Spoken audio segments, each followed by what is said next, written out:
Pemirsa, terbakarnya KMP Mutiara Santosa II menyisakan cerita tersendiri bagi para penumpang. Mereka harus berjuang untuk bisa menyelamatkan diri dari kapal, banyak diantaranya yang terpaksa melompat ke laut.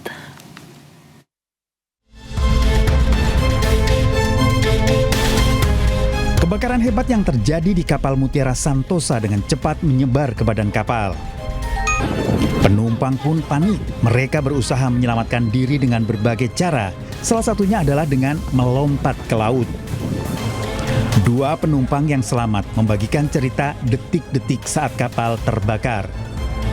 Sunarto dan Ahmad bercerita saat kejadian kapal dipenuhi asap. Penumpang pun panik. Ceritanya? Lompat. Kan sama anaknya, bisa lompat sama anak? Saya sendiri, dia sama bapaknya. Oh gitu. Dikasih jaket pelampung nggak, Bu? Dikasih. Berapa jam setelah kebakaran itu sampai loncat ke laut, Bu? 1 jam lebih. Bu, api menjalar langsung lompat gitu ya? Iya. Bu, lompat itu langsung menuju kapal pembantu atau masih jauh, Bu? Masih jauh, Pak.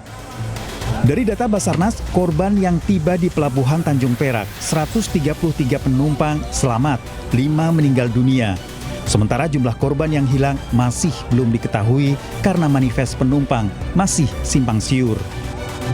Dari Surabaya, Jawa Timur, Nur Syafi'i, iNews melaporkan. Pemirsa, keluarga penumpang kapal motor Mutiara Santosa II yang terbakar di perairan Sumeneb terus berdatangan ke posko terpadu di Pelabuhan Tanjung Perak, Surabaya. Mereka menunggu kepastian nasib keluarga yang hingga kini masih belum diketahui.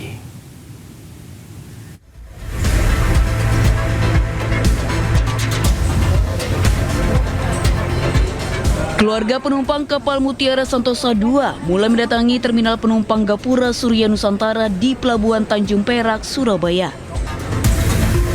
Keluarga mencari informasi terkait nasib penumpang kapal yang terbakar di perairan Sumeneb. Mereka mengaku hilang kontak dengan keluarga maupun rekan kerja yang menjadi penumpang kapal motor Mutiara Santosa II.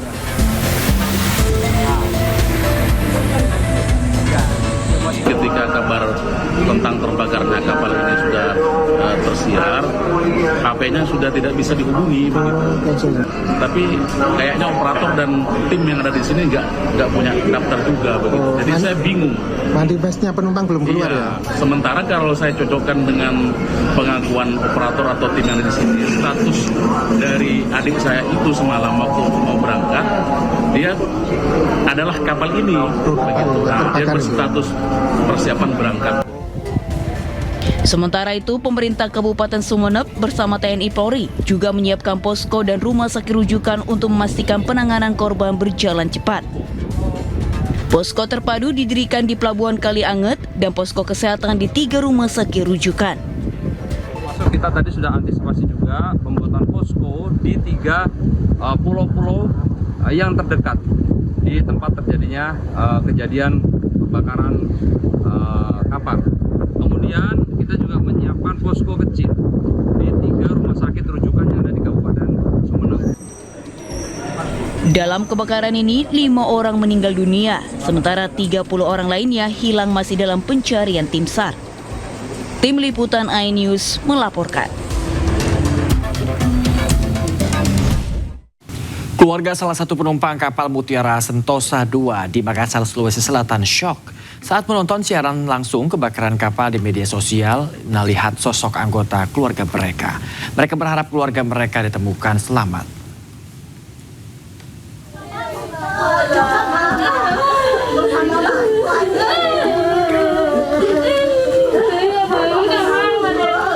Keluarga Siti Fatimah, penumpang kapal Mutiara Santosa II, berkumpul bersama di Jalan Sultan Abdullah II, Kota Makassar, Sulawesi Selatan. Henti-hentinya menangis histeris.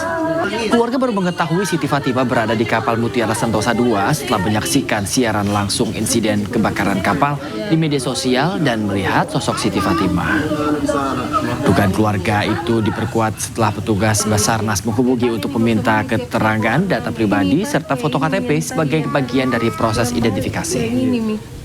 Yang waktu kebakaran ini, Pak. Kebakaran ini? Ini dia anunya ke saya menoleh. Iya, berdua ke saya. Tapi waktu kebakaran dia dorong anaknya untuk loncat. Dia kan takut air, Pak. Nggak tahu berenang. Terus itu yang kita bilang di video itu ya kakak itu bagaimana cerita sampai ketahuan itu Pak? Itu waktu secara langsung tiba-tiba dilihat orang mau video, tiba-tiba dilihat, makanya kita screenshot. Ternyata betul dia. Pemirsa, 5 kantong jenazah korban kapal motor penumpang Mutiara Sentosa II yang terbakar di perairan Sumeneb selesai teridentifikasi.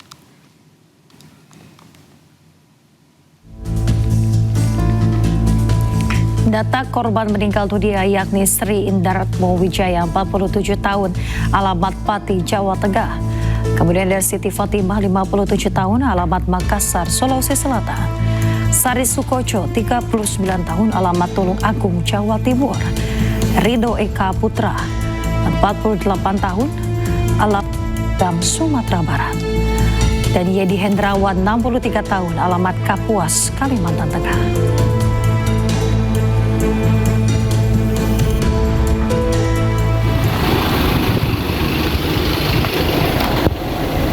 Kelima jenazah yang diterima oleh Rumah Sakit Bayangkara Polda Jatim teridentifikasi setelah tim Dokes Polda Jatim memeriksa data primer dan juga sekunder korban.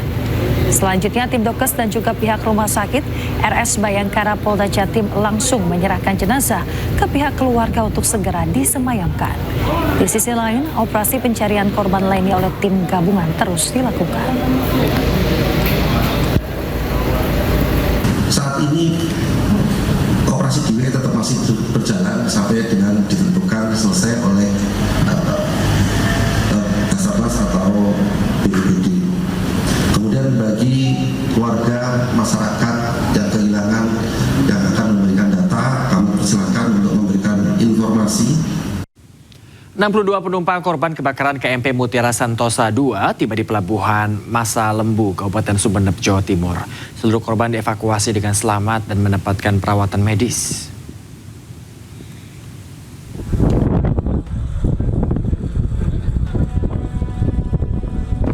Sebanyak 62 penumpang korban kebakaran KMP Mutiara Sentosa II tiba di Pelabuhan Masa Lembu, Kabupaten Sumeneb, Jawa Timur. Para korban dievakuasi petugas menggunakan kapal TB Hasnur 26. 62 korban selamat yang tiba terdiri dari 58 laki-laki dan 4 perempuan. Setibanya di Pelabuhan Masa Lembu, seluruh korban menjalani pemeriksaan kesehatan. Jenis kelamin laki-laki sebanyak 58 orang laki-laki dan 4 orang perempuan. Semuanya dalam kondisi selamat, tapi ada beberapa penumpang ini yang harus ada penanganan medis lanjutan dan sudah ditangani oleh pihak berwenang di Pulau Masa Lembu. Setelah melewati proses pemeriksaan medis, para korban akan dibawa ke Pelabuhan Tanjung Perak, Surabaya untuk bertemu dengan keluarga. Dari Sumeneb, Jawa Timur, Faris Purnama, iNews melaporkan. Bangunan di Kecamatan Panakukang, Kota Makassar, Sulawesi Selatan yang terbakar. Petugas kerahkan 12 unit damkar untuk padamkan api. Indonesia menang. Adeksa baru, Piang, adeksa baru. Petugas damkar berjibaku memadamkan api yang membakar sejumlah bangunan di Jalan Adiaksa Baru, Kecamatan Panakukang, Kota Makassar, Sulawesi Selatan. Di tengah kobaran api, sejumlah warga berusaha memindahkan barang-barang berharga mereka. Api padam 1 jam kemudian dengan pengerahan 12 unit damkar. Besarnya kobaran api membuat 3 rumah dan 1 unit kos-kosan hangus terbakar. Api juga turut menghanguskan 1 unit mobil dan 1 unit sepeda motor. Tidak ada korban jiwa, petugas menyelidiki penyebab pasti kebakaran. Dari Makassar, Sulawesi Selatan, Muhammad Nurboni, iNews melaporkan. Pemirsa, akibat tingginya curah hujan, 15 titik di Padang, Sumatera Barat terendam banjir. Kondisi kian parah akibat sejumlah tanggul jebol.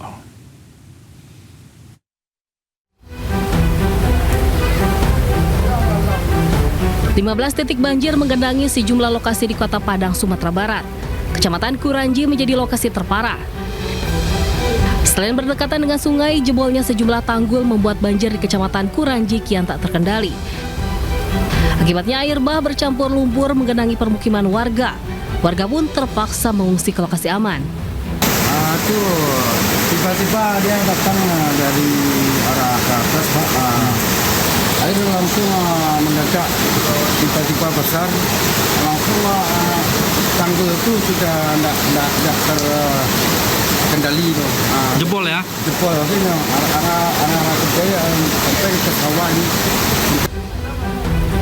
Selain di Kota Padang, banjir juga menerjang di sejumlah lokasi di Kabupaten Agam. Namun BPBD Provinsi Sumbar mencatat titik banjir yang paling banyak terdampak di Kota Padang. Parah saat ini adalah di Kota Padang, ada 15 titik yang saat ini terendam banjir. Dan saat ini tim gabungan sedang melakukan upaya untuk evakuasi masyarakat yang terlibat di banjir. Sudah ada data korban Pak, berapa yang dievakuasi gitu? Untuk sementara kita hari ini masih fokus pada penyelamatan. Untuk data berapa korban, kemudian di mana titik pengungsian kita belum termasuk juga data kerusakan akibat banjir ini. Belum dilaporkan adanya korban jiwa dalam peristiwa ini. Petugas masih melakukan pendataan dan mengevakuasi warga ke tempat yang aman. Dari Padang, Sumatera Barat, Budi Sunandar, iNews melaporkan. Pemirsa, operasi pencarian korban kebakaran KMP Mutiara Sentosa II di perairan utara Pulau Sapu di Sumeneb terus dilakukan. Selain mengerahkan sejumlah kapal penyelamat, tim gabungan juga menerjunkan 1 unit helikopter untuk memaksimalkan pencarian dari udara.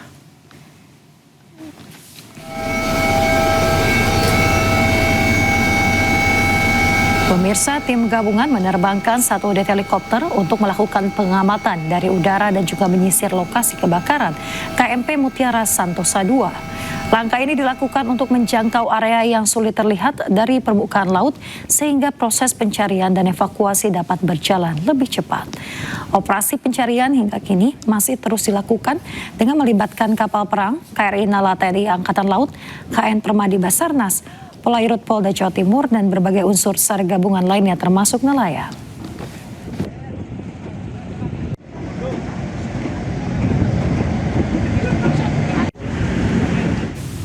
Kita ke informasi mancanegara. Pemirsa, pasukan Amerika Serikat meluncurkan serangan militer ke sejumlah wilayah strategis Iran termasuk Pulau Qasem.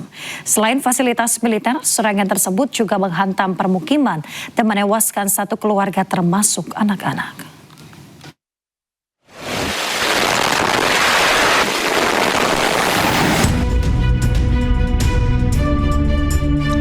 Setelah hampir seminggu berhenti, pasukan militer Amerika Serikat kembali melanjutkan serangan terhadap Iran. Serangan tersebut sebagai balasan atas serangan rudal Iran sebelumnya ke pangkalan militer AS di Yordania. Komando Pusat AS atau CENTCOM mengklaim bahwa selama lebih dari 20 jam pasukan AS menghantam puluhan fasilitas IRGC atau Korps Garda Revolusi Iran. Mereka menargetkan fasilitas rudal dan drone hingga lokasi pengintaian serta pertahanan di wilayah pesisir. Serangan udara Amerika Serikat juga menghantam sejumlah wilayah strategis Iran termasuk Pulau Qasem. Serangan tersebut telah menghancurkan area permukiman yang mengakibatkan kerusakan hebat. Media Iran melaporkan sebuah bangunan tempat tinggal di Pulau Qasem menjadi sasaran serangan yang menewaskan 1 keluarga termasuk anak-anak. Hingga kini, evakuasi pasca serangan masih terus dilakukan. Tim evakuasi terus berupaya mencari korban serangan AS di antara puing-puing reruntuhan. Sementara media Iran mencatat, sedikitnya 3 orang tewas dan 2 orang luka-luka akibat serangan militer Amerika Serikat.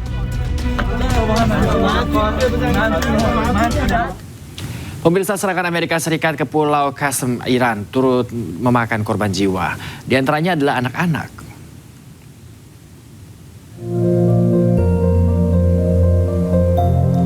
Tim gabungan mengevakuasi jasad diduga seorang anak dari reruntuhan gedung yang hancur di Pulau Qasem, Iran. Setelah sempat berhenti, Amerika kembali menyerang Iran beberapa hari terakhir. Serangan sebagai balasan atas serangan rudal Iran ke sejumlah pangkalan militer Amerika Serikat di Timur Tengah. Tim SAR gabungan terus mencari para korban di antara reruntuhan.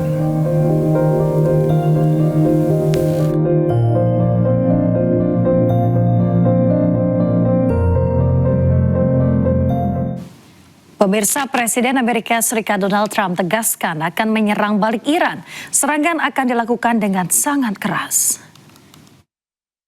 I've been briefed. It's a little more of the same, but it's going to be straightening out. It's going to be straightening out. In the meantime, we're going to be hitting them very hard because it's our turn to hit them. They know it's coming. They're asking us not to do it, but they tried shooting it last night. So we had 5 rocket shots going 8,500 miles an hour, and all 5 rockets were knocked down to the ground. But they nevertheless took a shot, so it's our turn. And we'll see if we get there with an agreement at some point. Sementara itu, pemirsa, hingga kini kondisi di Selat Hormuz masih panas. Iran membantah adanya kesepakatan untuk membuka kembali jalur perdagangan strategis tersebut. Saat ini kapal-kapal masih mengantre untuk bisa melintasi Selat Hormuz. Kantor berita Fars Iran mengutip beberapa sumber yang membantah adanya kesepakatan untuk membuka kembali jalur strategis ini. Iran pastikan kondisi ini tidak berubah. Sumber militer Iran mengatakan bahwa jalur air akan tetap ditutup selama tindakan dan provokasi yang dilakukan oleh Amerika Serikat. Kapal hanya diizinkan melewati rute yang ditentukan oleh Angkatan Laut Iran, dengan izin rute lain dipastikan tidak aman.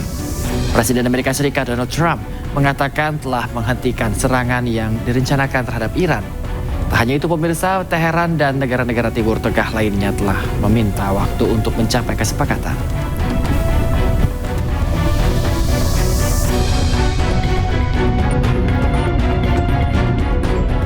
Ada kembali di Anyus Pagi, pemirsa. Kebakaran hebat terjadi di permukiman padat penduduk di Jatinegara, Jakarta Timur. Besarnya kobaran api hingga membuat 7 rumah kontrakan hangus terbakar.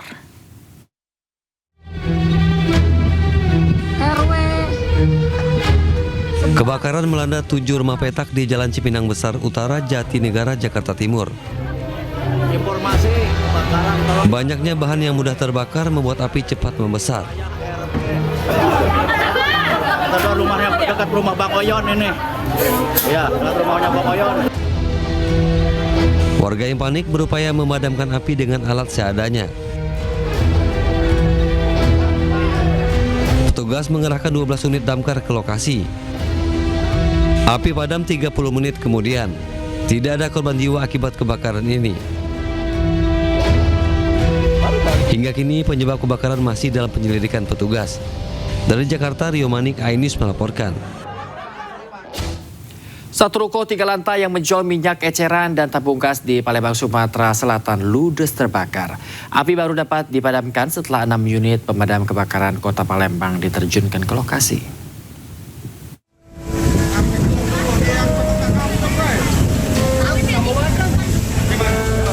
Kepulan asap pekat membumbung tinggi di Jalan Panca Usaha, Kelurahan 5 Ulu, Kecamatan Seberang Ulu 2, Palembang, Sumatera Selatan.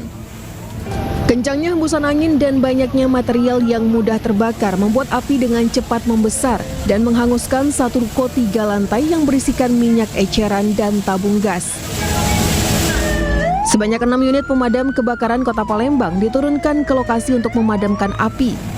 Tidak ada korban jiwa dalam peristiwa kebakaran ini. Tersebut dipakai untuk usaha minyak sama gas. Untuk kebakaran kemungkinan dari eceran minyak. Itu ada korban benar?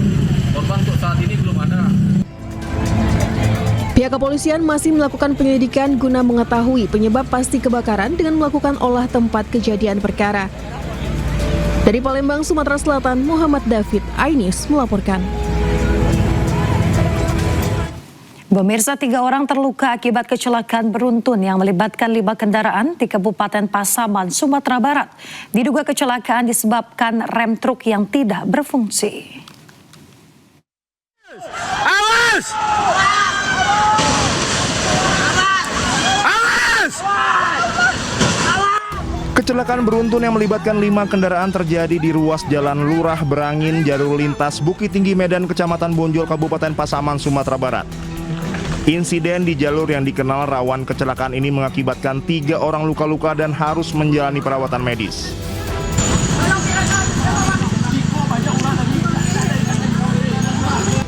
Peristiwa bermula saat truk melaju dari arah Rubuk Sikaping menuju Bonjol. Saat melintasi jalan menurun, rem truk tidak berfungsi sehingga pengemudi kehilangan kendali. Truk kemudian menabrak truk tronton yang sedang berhenti di tanjakan karena mengalami kerusakan.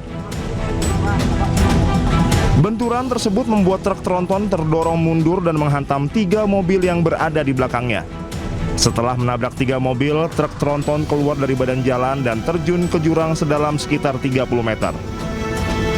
Rekaman video warga memperlihatkan kepanikan pengendara dan masyarakat yang berteriak memperingatkan kendaraan lain serta berusaha mengevakuasi korban. Akibat kecelakaan ini, 2 penumpang mobil dan seorang sopir truk luka-luka.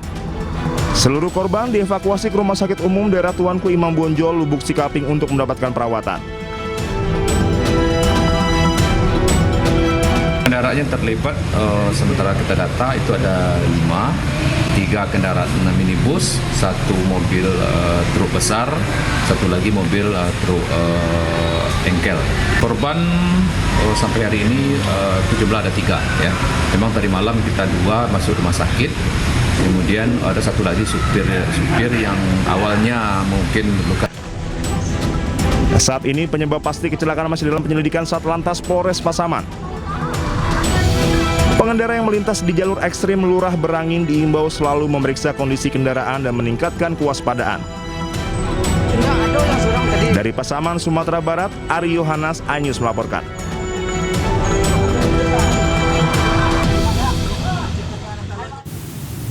Iya, pemirsa, Direktorat Tindak Pidana Narkoba Barreskrim Polri mengungkap peredaran gelap narkotika jenis sabu, jaringan Jakarta dan juga Surabaya. 1 pelaku ditangkap saat membawa sabu yang akan diedarkan ke Madura, Jawa Timur.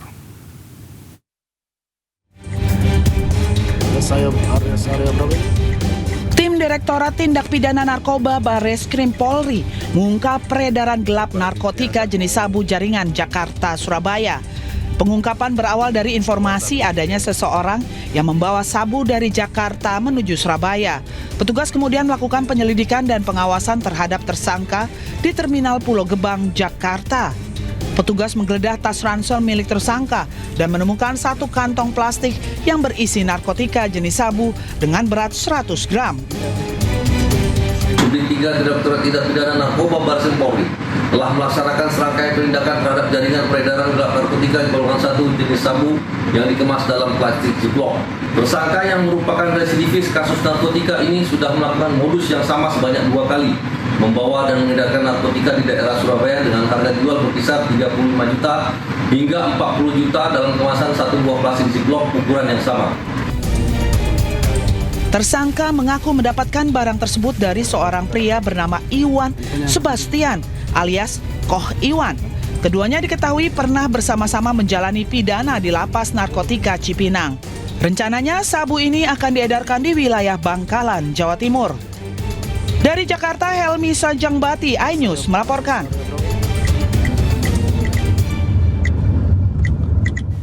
Pemirsa, seorang pilot maskapai asing ditangkap petugas Bea Cukai dan Barreskrim Polri menyelundupkan puluhan ribu ekstasi, memanfaatkan fasilitas khusus kru penerbangan.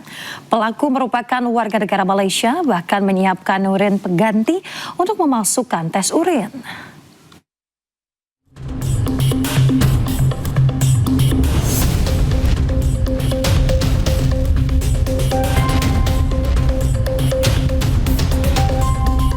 MS pilot maskapai asing ini ditangkap saat tiba di Bandara Soekarno-Hatta menggunakan penerbangan Kuala Lumpur, Jakarta.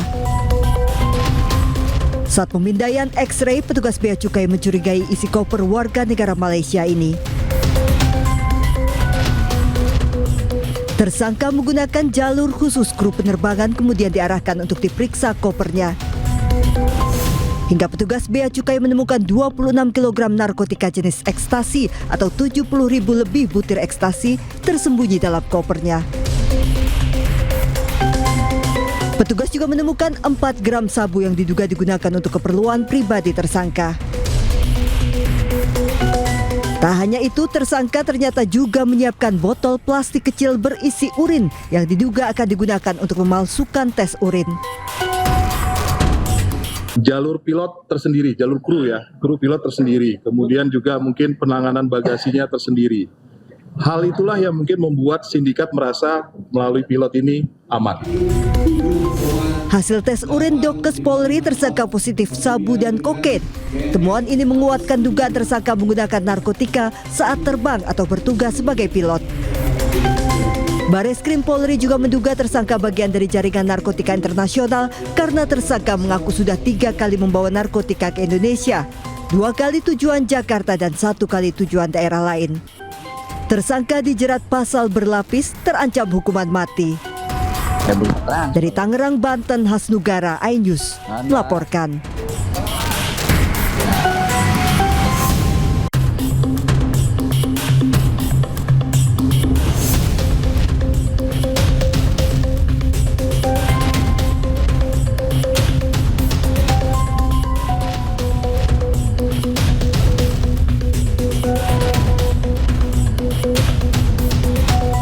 Pemirsa, sidang lanjutan pra-peradilan Roy Suryo Jilid 3 terkait kasus tudingan ijazah Joko Widodo kembali digelar di Pengadilan Negeri Jakarta Selatan.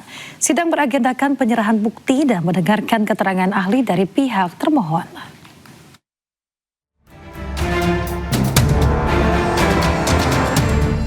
Sidang pra-peradilan kasus ijazah Jokowi digelar di Pengadilan Negeri Jakarta Selatan dengan dipimpin Hakim Tunggal Pra-Peradilan I Ketut Darpawan. Sekaligus dihadiri Roy Suryo serta tim pengacaranya, hadir juga Bitkum Polda Metro Jaya sebagai pihak termohon.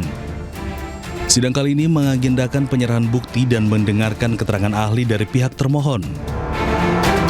Selain itu, di persidangan juga dihadirkan Henry Jayadi, dosen Fakultas Hukum Universitas Kristen Indonesia. Dalam sidang, saksi ahli menyebut ganti rugi tidak bisa diajukan secara subjektif. Jadi memang dalam hukum acara pidana, Undang-Undang 20 tahun 2005 tentang KUHP itu, salah satu syarat untuk diajukannya pra-peradilan yang berkaitan dengan gugatan atau tuntutan ganti kerugian, tuntutan saya katakan, itu dasarnya di 173 ayat 1. Nah, salah satunya adalah apakah si tersangka, terdakwa atau terpidana ini gitu kan dirugikan atas perbuatan hukum berupa penahanan atau penangkapan yang tidak sah berdasarkan undang-undang. Yang kedua, berdasarkan personalnya, artinya orangnya bukan dia. Yang ketiga, berdasarkan hukum. Jadi itu yang menjadi alasan sebetulnya secara normatif tentang ganti kerugian itu. Nah, tentang nominalnya itu mengacu ke PP 92 tahun 2015. Jadi itu yang harusnya yang memang yang terjadi pembahasan lah, saya tidak menyatakan perdebatan, pembahasan dalam persidangan tadi. Pak Refli, kata juga Pak Ristan dan juga Pak Gafur, sebenarnya keterangan yang disampaikan oleh beliau itu, meskipun itu saya terus terang ya, karena saya beberapa kali juga menjadi ahli, itu tidak boleh hanya menggunakan asumsi atau ini pendapat saya dan silahkan kalau itu ditentang. Sebaiknya dia benar-benar netral gitu. Tapi kalau kita benar-benar menggunakan pendapat dia, sebenarnya kita sangat diuntungkan. Karena pertama, ya, dia mengatakan salah dia sebenarnya. Tadi teman-teman mungkin nggak sampai karena saya ngikuti betul ya. Dia mengatakan minimal itu ketika dia mengucapkan pertama kali sesuai dengan aturan, dia bilang minimal 50 juta, maksimal 100 juta. Salah. Ya, itu ada rekamannya, silakan dilihat. Ya, minimal harusnya 500.000. Ya, kalau minimal 50 juta berarti kita dapat minimalnya 50 juta kalau menurut ahli tadi. Ya. Dalam pra-peradilan jilid ketiga terkait kasus dugaan ijazah palsu Presiden ke-7 Joko Widodo, kubu Roy Suryo menuntut ganti rugi sebesar 206 juta rupiah atas penangkapan dan penahanan yang dinilai tidak sah. Dari Jakarta, Indira Utomo, Jaka Samsa, iNews melaporkan. Pemirsa, pakar telematika Roy Suryo kembali mengajukan pra-peradilan untuk keempat kalinya dalam kasus ijazah Presiden ke-7 RI Joko Widodo ke Pengadilan Negeri Jakarta Selatan. Pra-peradilan tersebut terkait pencekalan Roy Suryo oleh polisi.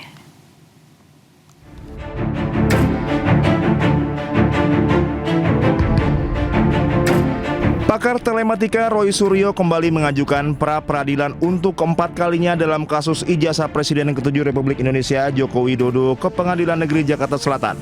Pra-peradilan ini terkait pencekalan Roy Suryo oleh polisi. Pengadilan Negeri Jakarta Selatan telah mengeluarkan jadwal sidang pra-peradilan jilid 4 pada Jumat 7 Agustus 2026 mendatang. Dan yang penting lagi bukan hanya hari Kamis, hari Jumat misalnya. Silakan datang lagi untuk pra-peradilannya keempat. Ya, kita sudah mendaftarkan pra-peradilan keempat dan jadwalnya adalah besok hari Jumat. Ya, kita tunggu jam 9 ya, jam 9 pagi. Jadi itulah pra-peradilan keempat. Tentang apa? Tentang pencekalan. Ya, pencekalan dan ada beberapa ya gitu, tapi yang penting tentang pencekalan. Pra-peradilan jilid 4 ini mempersoalkan sejumlah hal, khususnya tentang pencekalan Roy Suryo oleh polisi.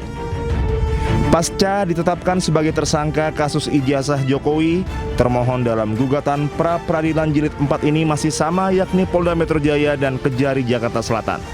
Dari Jakarta, Tim Liputan Anyus melaporkan. Pemirsa, Pengadilan Tata Usaha Negara Jakarta menolak seluruh permohonan keberatan yang diajukan Universitas Gadjah Mada terkait keterbukaan informasi ijazah mantan Presiden Joko Widodo. Putusan ini menguatkan penetapan Komisi Informasi Publik yang mewajibkan UGM membuka dokumen akademik Jokowi kepada publik.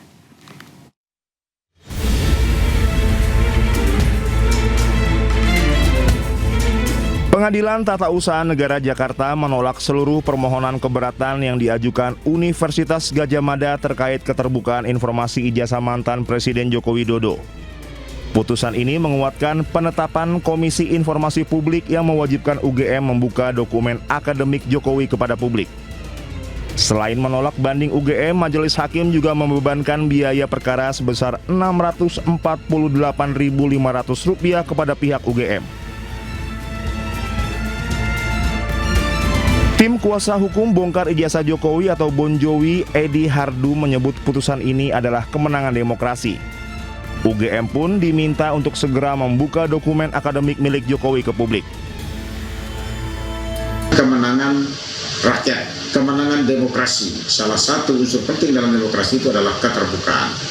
Keterbukaan itu merupakan hak asasi manusia, hak asasi warga. Ya. Warga ingin tahu seseorang yang diduga ijazahnya palsu atau dokumen terkait untuk kepentingan publik itu diduga tidak beres. Warga ingin tahu benar nggak sih? Kalau warga meminta kepada badan publik negara seperti UGM, itu harus dibuka. UGM tidak bisa menutup, atau lembaga publik lainnya tidak bisa menutup. Sementara Wakil Ketua Pradi Bersatu, Lecumanan, mengatakan pihaknya tidak keberatan dengan putusan PT UN yang mewajibkan UGM membuka dokumen akademik Jokowi kepada publik. Ya kan, terkait dengan publikasi ijazah sertifikat Pak Jokowi ini 2 tahun yang lalu, ya kan, bahwa seseorang bernama Dian Sandi itu kan telah mempublikasi dan tidak ada keberatan dari pihak Pak Jokowi. Tidak ada yang menyampaikan keberatan, nggak ada. Ya kan, cuman kami keberatan ketika ya kan ijazah yang dipublikasi oleh seseorang bernama Dian Sandi yang kemudian diolok-olok, dijatuhkan harkat dan martabat yang kebetulan ada di foto itu, dan nama yang tertera di ijazah itu direndahkan serendah-rendahnya. Itu yang menjadi keberatan. Dalam pertimbangan hukumnya, Majelis Hakim PT UN Jakarta menegaskan hak masyarakat untuk mengetahui riwayat pendidikan pejabat negara mengalahkan klaim kerahasiaan data pribadi. Hakim menolak dalih UGM yang mempermasalahkan batas waktu permohonan informasi serta alasan perlindungan data pribadi. UGM kini wajib menyerahkan dan membuka seluruh dokumen akademik Joko Widodo ke publik. Tim Liputan Anyus melaporkan.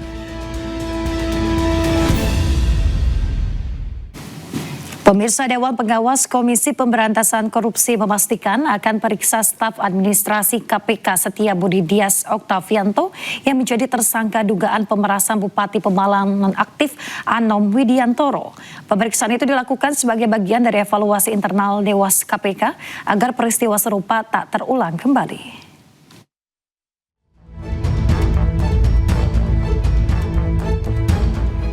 Dewan Pengawas KPK akan memeriksa anggota Polri yang berdinas di KPK sebagai staf administrasi lembaga Setia Budi Dias Oktavianto yang menjadi tersangka kasus dugaan pemerasan. Ketua Dewan Pengawas KPK Gus Rizal menyatakan pihaknya akan memproses Dias sesuai ketentuan yang berlaku, sekaligus sebagai bahan evaluasi di internal KPK agar peristiwa serupa tak terulang kembali. Tentu kita akan memproses sesuai dengan ketentuan yang berlaku. Apakah dimasuk ke dalam kode etik? Masalahnya sekarang status yang bersangkutan adalah anggota Polri, sehingga kita perlu hati-hati terhadap laporan tersebut apakah dikembalikan kepada kepolisian sehingga Dewas tidak berhak melakukan pemeriksaan, akan tetapi kita melakukan pemeriksaan untuk evaluasi sehingga jangan sampai terjadi lagi untuk yang akan datang. Sebelumnya, KPK menetapkan 4 tersangka terkait kasus dugaan pemerasan di lingkungan pemerintah Kabupaten Pemalang, Jawa Tengah. Para tersangka sudah dilakukan penahanan untuk 20 hari ke depan di Rumah Tahanan Negara Gedung Merah Putih KPK. Dari Jakarta, Tim Liputan iNews melaporkan. Pemirsa, penyidik Kejagung menggeledah 3 tempat baru dalam kasus pencucian uang Febri Adriansyah, yakni kantor tersangka Don Rito, rumah Nurman Herin, serta 4 kantor swasta. Selain itu, penyidik juga memeriksa 4 saksi baru. Tim penyidik telah memanggil dan memeriksa 4 orang saksi, yaitu saksi T, R, DH, dan HH, yang semuanya adalah karyawan swasta. Dan paralel dengan kegiatan pemanggilan dan pemeriksaan saksi, tim penyidik juga melakukan tindakan hukum berupa penggeledahan yang sedang berlangsung di beberapa tempat, di antaranya di kantor di daerah Jakarta Selatan, kedua juga daerah perkantoran juga di beberapa tempat, baik itu PT HI, PT PIS, PT KPI, dan PT beberapa PT di daerah Jakarta Selatan, juga sebuah rumah di daerah Depok, Jawa Barat. Seluruh tindakan penyidikan tersebut telah dilakukan berdasarkan ketentuan acara yang berlaku dan merupakan bagian dari upaya penyidik untuk memperoleh alat bukti, memperjelas konstruksi perkara, serta melakukan penelusuran terhadap aset-aset yang diduga berasal dari hasil tindak pidana.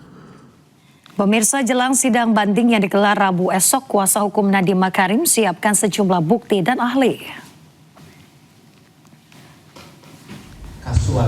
Pemirsa, kuasa hukum Nadiem Makarim menyiapkan sejumlah bukti dan ahli untuk dihadirkan dalam sidang banding di Pengadilan Tinggi Jakarta yang digelar Rabu 5 Agustus 2026.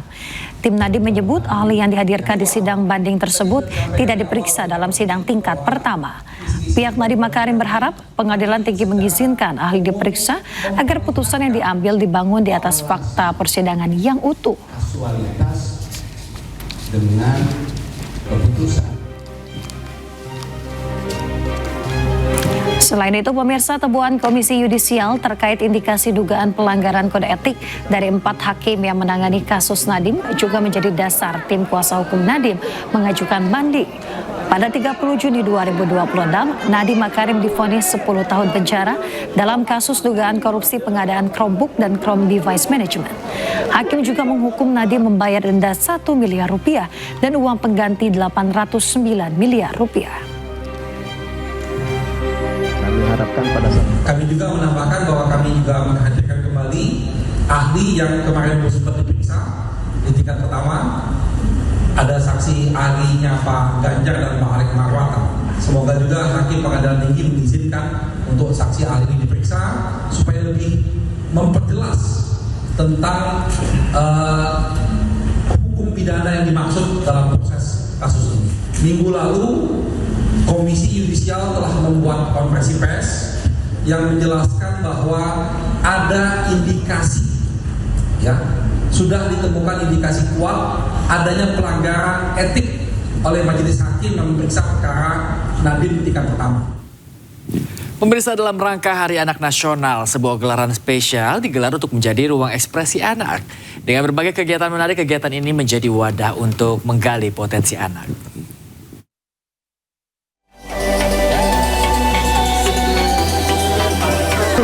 Dalam rangka memperingati Hari Anak, Okezone berkolaborasi dengan Central Park menggelar event spesial bertajuk Kreasi Anak untuk Negeri. Event ini bertujuan sebagai wadah ekspresi, kreativitas, dan edukasi bagi generasi muda.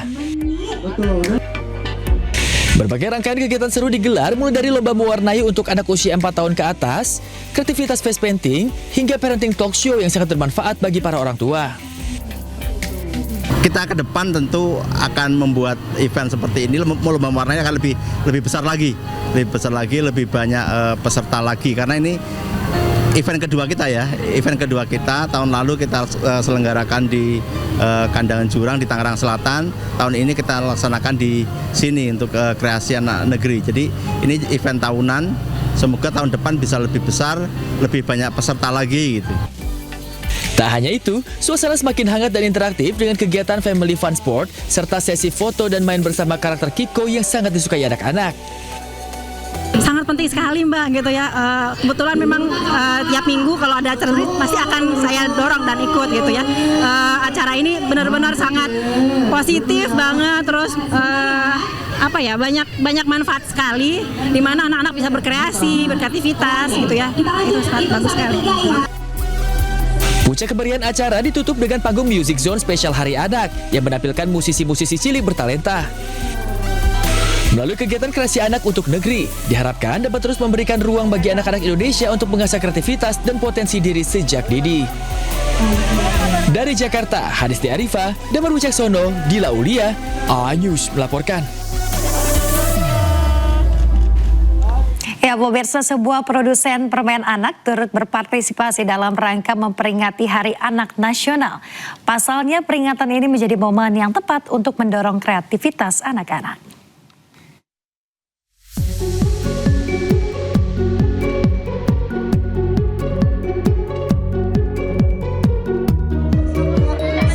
Permen susu Milkita terus berpartisipasi dalam peringatan Hari Anak Nasional.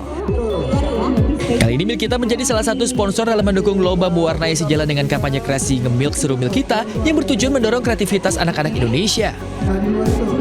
Puluhan anak dari berbagai daerah antusias mengikuti lomba mewarnai dalam kegiatan kreasi anak untuk negeri. Suasana penuh semangat dan kreativitas terlihat sepanjang kompetisi saat para peserta berlomba menuangkan imajinasi melalui warna. Di Hari Anak Nasional ini, Milkita memang sedang menjalankan program dan mendukung kreasi Ngemilk Seru Milkita, sehingga lomba mewarnai yang diselenggarakan di acara hari ini tuh benar-benar align banget nih dengan campaign Milkita. Memang kita mendukung kreasi anak-anak di Indonesia. Momentum Hari Anak Nasional menjadi waktu yang tepat untuk mendorong anak-anak terus berkarya dan mengembangkan potensi mereka. Lomba ini menjadi ajang kreatif untuk mengasah kreativitas dan kepercayaan diri anak. Ya senang aja sih, gak expect gitu ya tiba-tiba juara dipanggil gitu. Alhamdulillah senang banget sih pastinya, karena memang ajang ini sangat positif ya, apalagi buat anak-anak yang memang mereka gemar di dunia seni seperti mawar dan menggambar. Jadi semoga kedepannya sih terus diadakan terus. Milkita juga memperkenalkan produk terbarunya, Milkita Lollipop Bubble Milk Tea Series dengan 3 varian rasa yaitu matcha, taro, dan Thai tea. Melalui kegiatan ini diharapkan semakin banyak anak Indonesia yang mendapat ruang untuk berkreasi, berprestasi, dan mengembangkan bakatnya. Dari Jakarta, Salam Pulugan, Seto Pratobo, A-News melaporkan. Pemirsa, pameran otomotif berskala internasional kembali digelar di Kabupaten Tanggerang, Banten. 33 kali diselenggarakan, ajang tahunan ini menampilkan ratusan kendaraan dengan inovasi dan teknologi terbaru.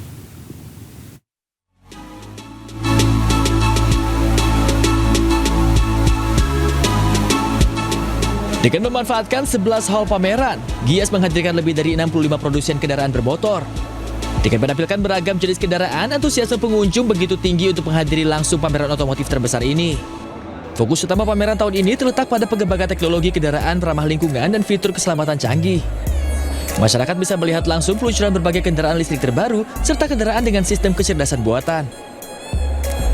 Pertama kali ajang ini meriah sekali ya, karena banyak juga beberapa brand-brand baru yang bisa kita lihat yang udah masuk ke Indonesia, khususnya dari mobil-mobil China yang udah mulai banyak bersaing juga ya dengan kompetitor-kompetitor lainnya. Kayak tadi kita ada ngelihat brand-brand yang lumayan oke. Buat itu rencana mau tes drive juga ya? Iya, kita udah ikutin berapa tahun, ikutin terus ya. Tiap tahun ada inovasi, teknologi yang terbaru, apalagi brand-brand masuk seperti China, Korea dan semacamnya, dan teknologi pun juga nggak cuma elektrik, ya, ada juga yang hybrid juga gitu.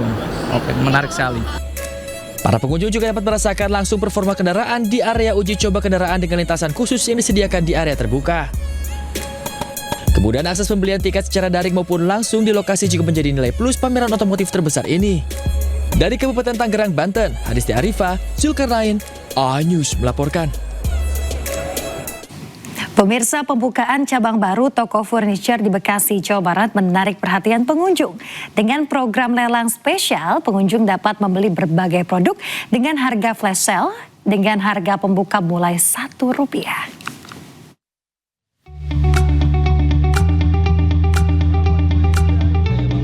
Toko furnitur Chandra Karya resmi membuka gerai baru di Sumarekon, Bekasi, Jawa Barat. Rangkaian grand opening diramaikan oleh program bazar lelang flash sale dengan harga pembuka mulai Rp1.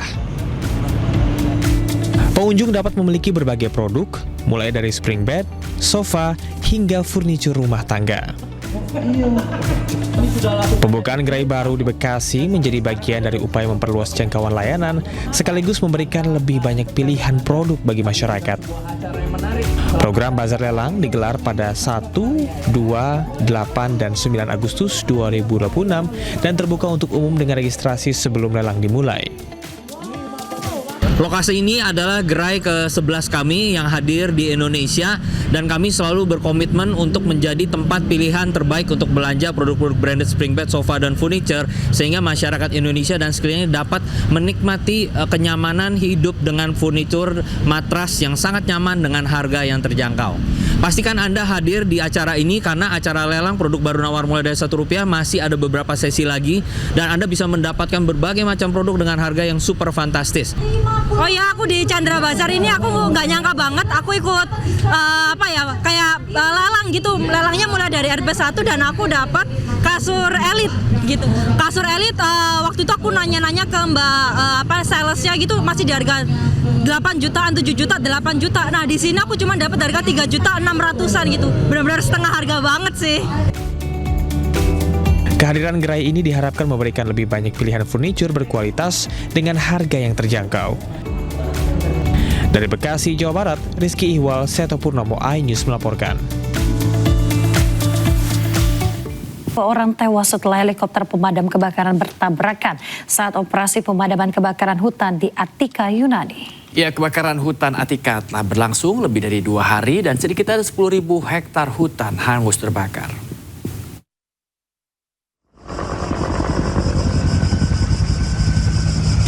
Orang tewas setelah 2 helikopter pemadam kebakaran bertabrakan saat operasi pemadaman kebakaran hutan di Attika Barat, Yunani. 2 orang korban merupakan awak helikopter yang tertabrak, sementara 2 awak helikopter lain berhasil selamat. Kedua pesawat tersebut disewa oleh Dinas Pemadam Kebakaran Yunani dan lepas landas dari Pangkalan Udara Militer LF Sina sebelum bergabung dalam operasi penyiraman air di atas kobaran api. Kebakaran hutan Attika sendiri telah berlangsung lebih dari 2 hari dan sedikitnya menghanguskan 10.000 hektar hutan. Petugas pemadam kebakaran dan sukarelawan bekerja sama memadamkan api dengan didukung pesawat terbang dan helikopter pemadam untuk mempercepat proses pemadaman api.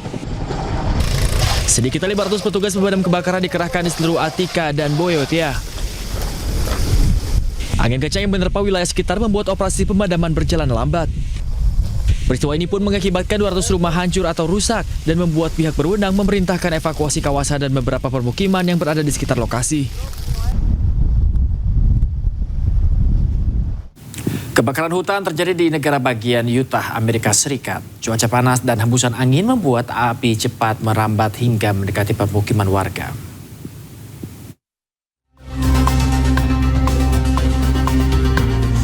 Kepulan asap besar membumbung tinggi di atas lereng Bukit Utah Tegah saat kebakaran hutan Whitemouth 2 terus meluas ke utara. Rekaman udara menunjukkan kobaran api yang menjalar cepat melalui vegetasi kering. Kondisi panas dan kering serta perubahan arah angin membuat kebakaran Whitemouth meluas hingga lebih dari 36.000 hektar. Ratusan petugas pemadam kebakaran yang didukung oleh pesawat terbang pengangkut air dikerahkan untuk memperkuat garis pembatasan dan melindungi permukiman yang terancam oleh kobaran api. Pemerintah setempat pun melakukan evakuasi wajib yang diperluas sebagian wilayah Fillmore. Kebakaran hutan Whitemouth dipicu oleh petir pada tanggal 27 Juli dan menyebar dengan cepat. Pemirsa, protes gelombang migrasi dicetak warga Spanyol berunjuk rasa di luar kantor diplomatik Maroko di Madrid. Sementara itu massa pendukung dan juga penentang migrasi terlibat kericuhan di Ceuta.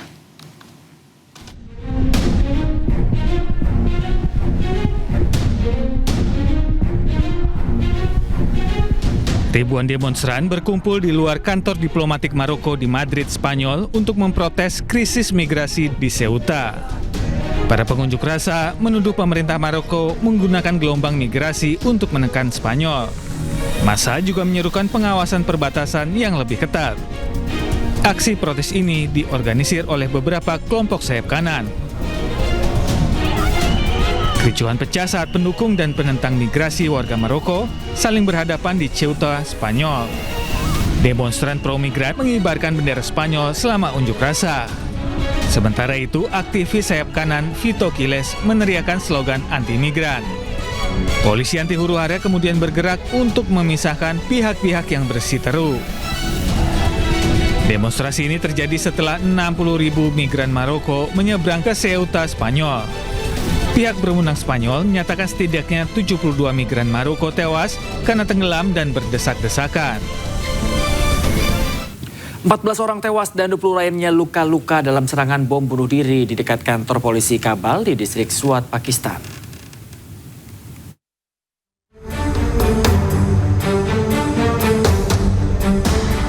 Ledakan hebat akibat serangan bom bunuh diri terjadi di luar kantor polisi Kabul di distrik Swat, Provinsi Khyber Pakhtunkhwa, Pakistan pada hari Minggu. Petugas keamanan langsung memasang garis polisi di sekitar lokasi kejadian.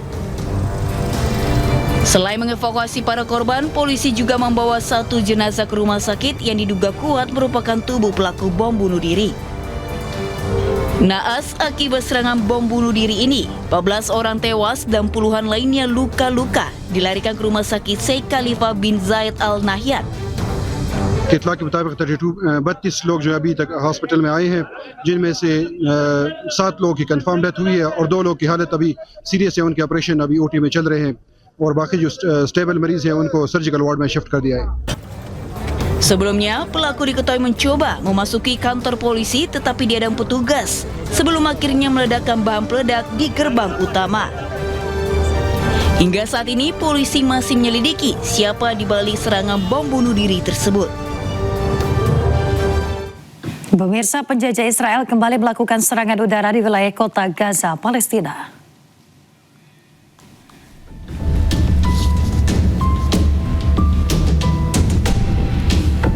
Militer Zionis mengerahkan pesawat tempur dan rudal untuk menargetkan sejumlah wilayah di Gaza, Palestina. Sejumlah bangunan, kendaraan, dan warga sipil tidak luput jadi sasaran bombardir teroris Israel. Serangan membabi buta militer Israel ini menyebabkan sungai darah di Gaza. Kejahatan perang terjadi di tengah gencatan senjata Hamas Israel yang digagas oleh Amerika Serikat. Sejak kejahatan senjata berlangsung, 1.250 orang syahid dan 4.110 terluka di Gaza.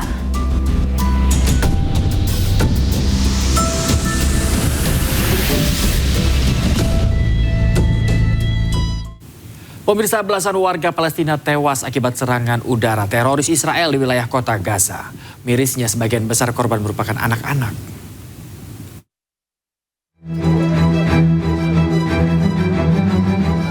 Seorang anak terluka mendapat perawatan di ambulans usai serangan udara Israel melanda tenda pengungsian di kota Gaza.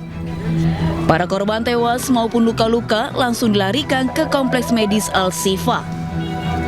Menurut media Palestina, 18 warga tewas dan lainnya luka-luka akibat serangan udara Israel.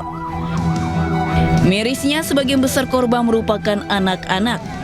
كلهم ولاد صغار اغلبهم ولاد صغار وبنات الخيال كلهم قطعوا كان في العرس وجاي هنا اتفرج عليهم تتجوز بظبط له خيمته هي تقطع فيها خيمته بتاعت اللي تتجوز فيها تقطع فيها هاي ولد صغير هذا ايش ذنب هذا الولد الصغير. Serangan Israel menghantam sebuah tenda pengungsian dekat Masjid Al-Nur dan kendaraan di wilayah Al-Saraya yang menyebabkan korban jiwa dan luka-luka. Serangan terjadi di tengah upaya pelucutan senjata dan negosiasi mengakhiri konflik Gaza. Menurut Kementerian Kesehatan Gaza, perang ini telah menewaskan lebih dari 73.000 warga Palestina dan melukai ratusan ribu lainnya. Pemirsa, serangan penjajah Israel di Gaza, Palestina kembali menimbulkan tragedi. Dahsyatnya ledakan bom membuat satu keluarga termasuk janin menjadi korban kekejian Zionis Israel.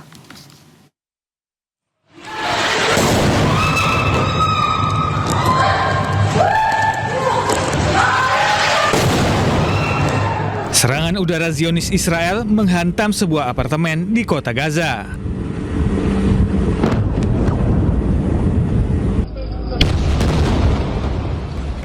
Akibatnya, satu keluarga yang terdiri dari seorang ayah, ibu yang sedang mengandung, serta seorang bayi yang belum sempat dilahirkan. Dahsyatnya ledakan bom Zionis membuat janin keluar dari kandungan sang ibu. Warga Palestina menyisir reruntuhan beton apartemen untuk mencari jenazah korban tewas dalam serangan teroris Israel di sebelah barat kota Gaza. Warga menemukan sisa-sisa tubuh manusia dari reruntuhan, termasuk seorang janin. Saksi mata mengatakan serangan genosida ini terjadi saat warga Gaza tidur pada Minggu dini hari. هذا جنين هذا من بطن أمه هاي شوف يعني شوف ايش بصير في غزة هاي فيش حدا ولا سائل عليه ولا مدور عليه 7 Juli lalu, Hamas sepakat untuk melucuti senjata dengan syarat mengakhiri perang, penarikan pasukan Israel di Gaza, dan pembentukan negara Palestina merdeka.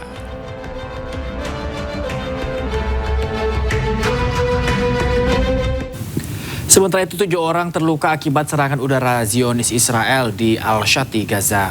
Bagi rakyat Gaza yang tersiksa setiap harinya akibat serangan teroris Israel ini, mereka menilai bahwa gencatan senjata tidak pernah ada.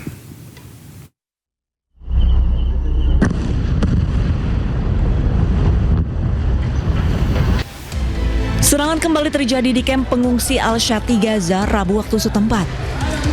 Video memperlihatkan orang-orang yang berlarian di jalanan dan dipenuhi asap, sementara ambulans bergegas ke lokasi kejadian. 7 orang dilaporkan terluka akibat serangan ini. Menurut saksi mata, serangan menghancurkan tempat pengungsian warga selama berbulan-bulan. ما فيش وين وقف اطلاق النار عم بفشل انه وقف اطلاق نار فعلا كذبوا عليكم ما فيش وقف اطلاق نار في غزه في قصف في نزوع في دمار هي اللي احنا شايفينه في غزه ما يضحكوش عليكم بقول لك وفد على القاهره واسرائيل بعثت توفد وحماس ما فيش وقف اطلاق نار في غزه. Hingga video ini ditayangkan, pihak Israel belum memberikan keterangan terkait serangan yang diluncurkan. Namun menurut laporan media, warga telah diperingatkan oleh Israel untuk meninggalkan daerah tersebut sebelum serangan terjadi.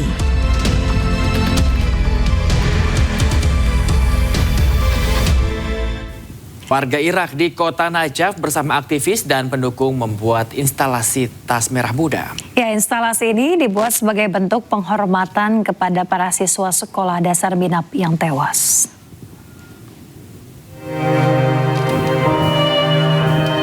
Tas sekolah anak-anak setinggi beberapa meter diletakkan di tengah kota Najaf, Irak. Tas tersebut dipenuhi tulisan, pesan dan juga tanda tangan dari pengunjung. Di sekitar lokasi juga dipasang spanduk bertuliskan Minab 168 beserta foto-foto wajah anak-anak yang menjadi korban. Instalasi ini menjadi simbol peringatan dan juga penghormatan atas korban pengeboman sekolah di Minab.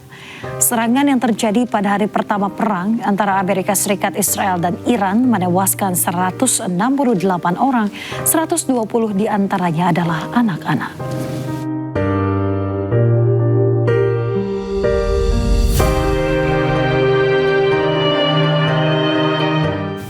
Amerika Serikat mengambil langkah lebih jauh untuk melindungi sekutunya Israel. Menteri Luar Negeri Amerika Serikat Marco Rubio menyebut tidak akan memberikan visa bagi turis yang mengkritik Israel. Under President Trump, the United States will stand with the Jewish people.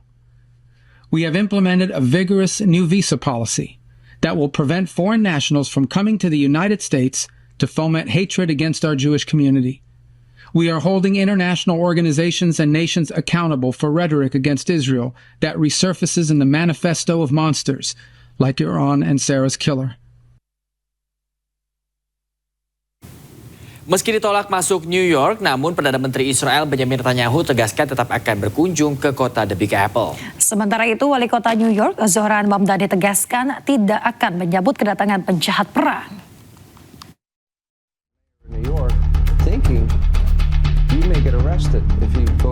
Perdana Menteri Israel Benjamin Netanyahu tegaskan akan tetap berkunjung ke New York. Pernyataan ini disampaikan setelah sebelumnya Wali Kota New York Zohran Mamdani menolak kedatangannya. Netanyahu juga mengatakan tidak takut atas ancaman penangkapan dirinya.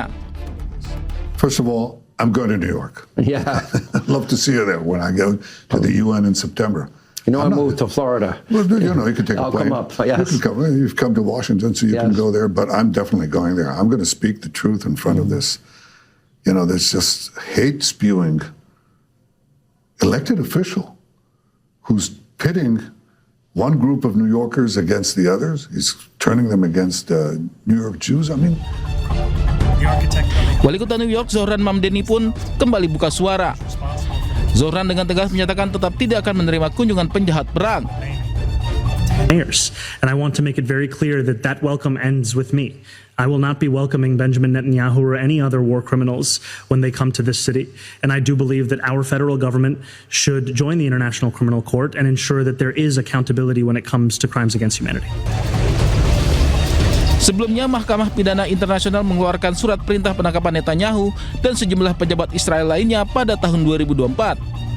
Perintah tersebut dikeluarkan karena mereka melakukan kejahatan perang terkait operasi militer Israel di Gaza pada Oktober 2023.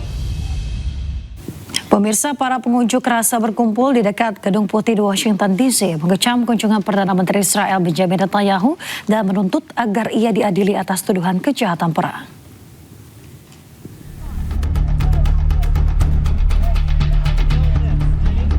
Para demonstran berbaris di dekat Gedung Putih di Washington DC, Amerika Serikat, mengibarkan bendera Palestina, meneriakkan slogan-slogan dan memegang plakat yang mengecam kunjungan Perdana Menteri Israel Benjamin Netanyahu. Sementara itu, polisi dan petugas keamanan menjaga di sekitar Pennsylvania Avenue dan Lafayette Square saat protes berlangsung. Netanyahu melakukan perjalanan ke Washington untuk berdiskusi dengan Presiden Amerika Serikat Donald Trump dengan Iran dan keamanan regional mendominasi agenda. Today with one clear message. War criminal Benjamin Netanyahu is not welcome in our communities, not in DC, not in Maryland, not Virginia, and not anywhere. Every time he leaves Washington, the bombs fall harder and the aggression expands and more land is stolen and more of our people are murdered. Shame! I'm a Palestinian American. I live in Washington, D.C. We are at the front of the Blair House, which is an official guest house for the White House, protesting the war crime of Bibi Netanyahu. Bibi Netanyahu is indicted by the ICC, the International Court of Justice, for war crimes committed in Palestine. And instead of being prosecuted and going to jail, he's being received in the United States as an official guest of the government. Pengadilan Kriminal Internasional mengeluarkan surat perintah penangkapan untuk Netanyahu dan mantan Menteri Pertahanan Israel Yoav Gallant pada November 2024 atas tuduhan kejahatan perang dan kejahatan terhadap kemanusiaan yang terkait dengan konflik Gaza.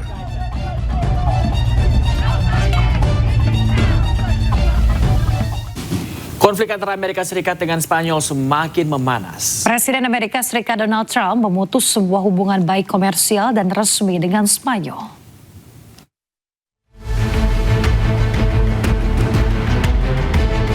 Perang di Timur Tengah membuat hubungan Amerika Serikat dengan Spanyol semakin renggang. Presiden Amerika Serikat Donald Trump mengambil langkah ekstrim untuk menghentikan semua perdagangan dengan Spanyol. Trump juga mengaku tidak mau ada kunjungan resmi. Langkah ini diambil lantaran Spanyol yang terus menolak meminjamkan pangkalan militernya kepada Amerika Serikat dalam konfliknya dengan Iran. I didn't speak to Spain. Spain is a wasted cause. We don't want to do any trade business with Spain anymore, by the way. I'd like you to cut it off. Spain is a terrible partner in NATO. They don't participate, they don't pay. I don't want anything to do with Spain. Cut off all trade with Spain, please, including visits.